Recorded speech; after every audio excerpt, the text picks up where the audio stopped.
माशाल्लाह आज मेरे पास पहुँचे हैं मेरे फार्म पर दो जानवर दिखाऊंगा। एक बड़ा, ये है बड़ा और ये है क्रॉस। ठीक है ना भाई, जिसको पसंद आ जाए तो फ़ौरन कॉल करें तो ये मिल सकते हैं। ये क्रॉस पठोरी है 5 माह की, ये 5 माह का बड़ा है भाई।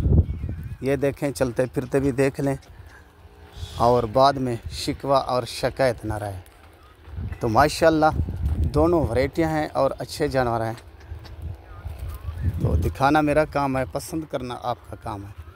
ये 5 माह की पठोरी, 5 माह का, ये जिसको वैरायटी बोलते हैं माशाल्लाह बड़ा बोलते हैं, यानी बहुत खूबसूरत और बहुत वज़न करने वाला टोर से। तो चलते फिरते देख लें। ये पहले नंबर पर आ रहा है बड़ा और दूसरे पर आ रही है ये क्रॉस पठोरी।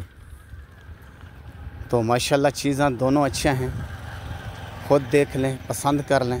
पसंद आ जाएं तो भाई के साथ सौदा करते हैं। ओके भाई, भाइयों का भाई, दोस्तों का दोस्त, खुर्शीद लाशारी, ज़िला राजनपुर और शहर फाजिलपुर।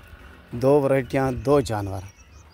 तो आप ख़ुद पसंद करें, ख़ुद देखें, बाद में शिकवा और शिकायत ना रहे तो चीज़ अच्छी है।